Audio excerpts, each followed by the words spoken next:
My superpower.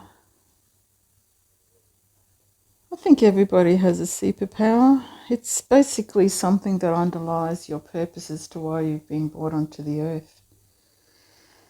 And whether you want to call it a superpower or a gift or a strength or an ability or maybe something that is common throughout the generations. You might come from a line of people who are good at gardening, a line of people who are nurses.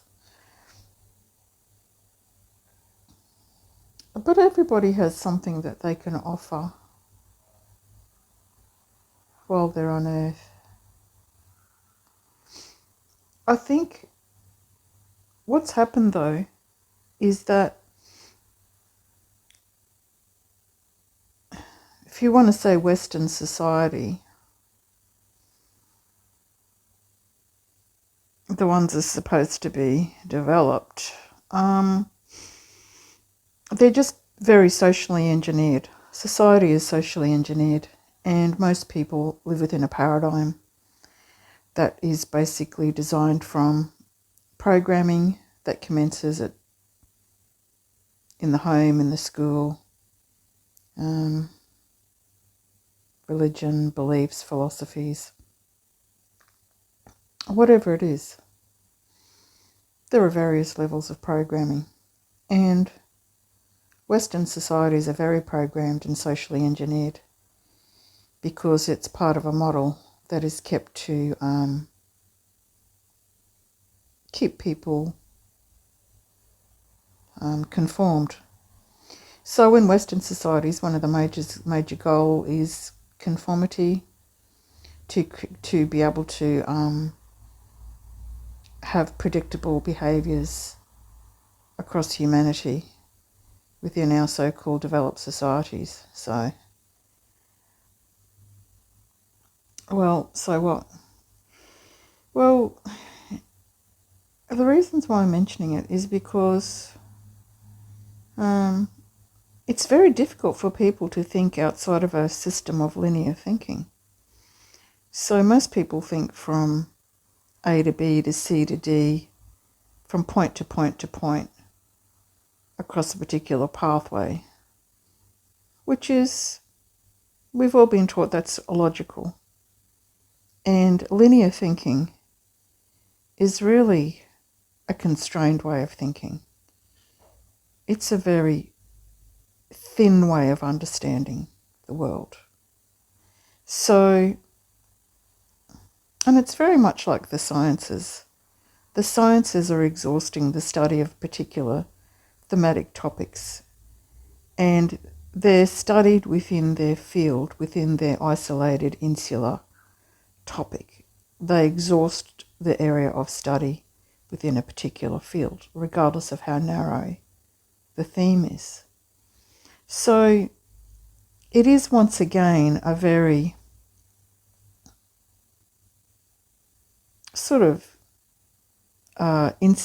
isolated way of understanding and assessing information. So there's linear, and there are these little cells within themselves. There is no real teaching on holistic thinking. And this is why most of the designs for improvement for Indigenous Australians don't work, because they're designed within this linear pathway model and within this cellular structured way of understanding and studying something. The Indigenous psyche and Indigenous societies are holistic. They're like a hologram where everything has an intersection, and you affect one part, you affect the other part. It's a field of one. Everything is one, and so you're trying to apply these disaggregated, fragmented way of putting band-aids on different things, and it's never going to work because it's like trying to patch up a hologram. And the greatest disadvantage for the average person, particularly is not being able to think holographically. And I'm talking about a hologram that has no beginning and end. So in my own culture, we don't identify ourselves as our place on how we are placed on the earth. We identify ourselves as how we are placed within the cosmos. Our identity is how we are placed in the cosmos. So all of the stars and all of the realms are part of our system. It's holographic understanding. So, and I think even this explanation, as I'm trying to explain this, is really going to be difficult for people to grasp. So there's a lot of things that I'm not going to talk about on my truth-telling site because I just know that people won't be able to grasp what I'm talking about. So I'm going to talk about things in a very simplified way. But just back to what I was talking about in the beginning. Everybody does have some sort of specialty. I said superpower, but some sort of specialty that they can hone or craft, increase or expand or contribute to the world.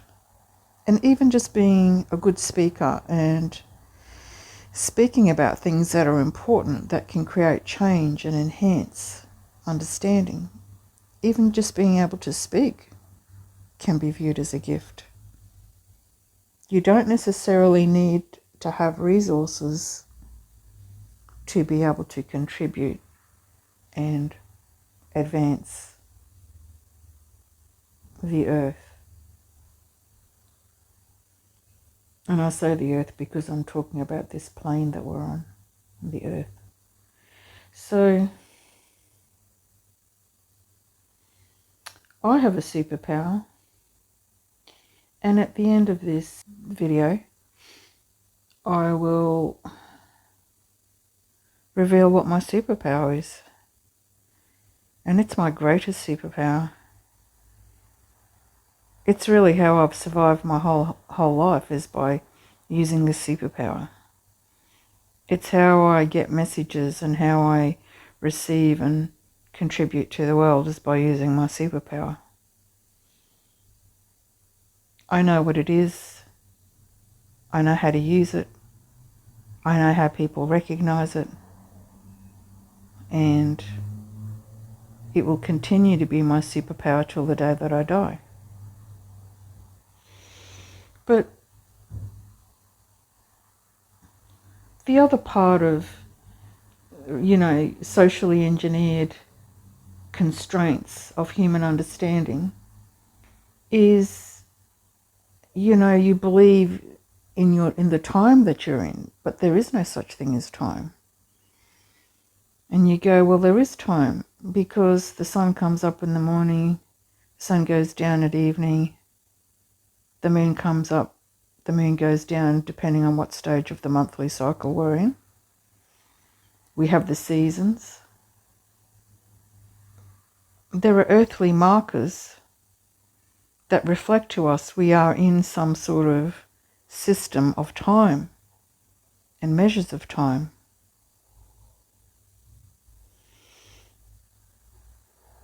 But that's just to give you a point of reference. There is no time. Past, present and future all reside in one place at all times. There is no going back to the past or resting in the present and moving into the future. They're all in one place. They are one field. I suppose a good analogy to explain to you would be trying to show me where past, present and future is in the ocean. If you pick up a cup of water and you splash it in, and I said, you better show me where you put the water. Is that water, because that water's now in the past? You can't identify where the water's gone, because if whoever took out the cup of water yesterday and put it back into the ocean, it's not in the past in any particular place, it's just in the ocean. And if I was to pick up a cup of water out of the ocean today and put it back down, it's still part of the ocean. And tomorrow it's going to be the same thing. So there is no past, present and future. There is just a space of eternity that has no beginning and no end. And I think if people could think within that realm of timelessness, your perception and perceiving becomes very different. So there's a couple of fundamental beliefs that most people can't stay within the frame of. So everybody still stays within the frame of time on Earth because everybody else is doing it. And so some of these structures that are here, this framing that is on the Earth, these frames that have been developed and all of this social engineer that keep these frames in place, they prevent you from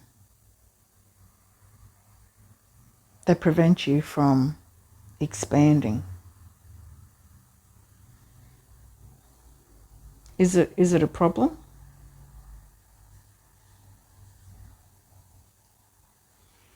It just means that everybody's working on little patches and nobody really gets to see the full picture.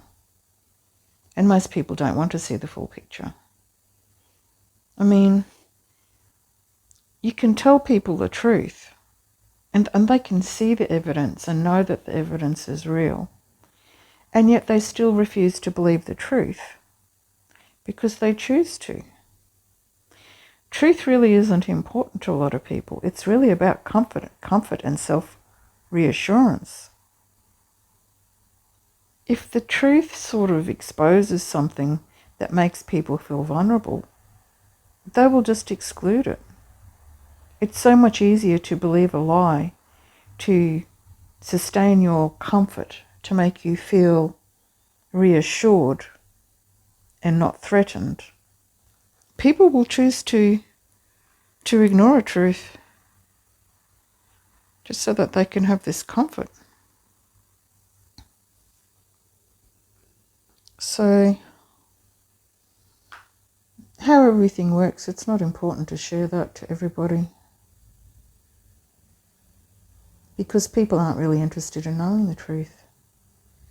It's of no consequence to them. People cleave to safety, to reassure themselves. Anything that people can do to reassure themselves that they are relevant, that they are safe, that what they're doing is okay, even if it's not okay, even if it harms others, it's still okay. People just frame themselves.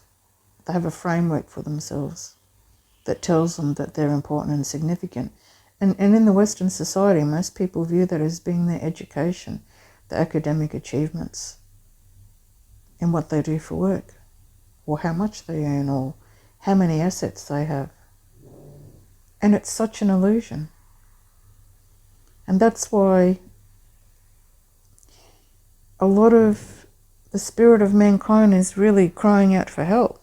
There's so much depression, there's so much mental health, there's so much dissatisfaction, there's so much unhappiness, emptiness. Because it's all an illusion. Because once one of those things are removed from individuals, they lose that sense of safety, they lose that sense of self-importance. And they get to find out the truth about themselves, and it can be quite shocking. Which is why most people wear a mask to get through each day. Because it makes them feel safe.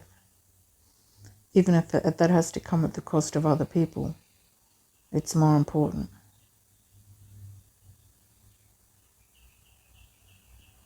So, moving back to what my superpower is, My superpower is my greatest strength. And it puts me at an advantage over other people. It helps me to get ahead. It helps me to succeed within this frame of this cheap illusionary world of cheapness. It helps me to be successful within that false model. So what is my superpower? My superpower is being underestimated.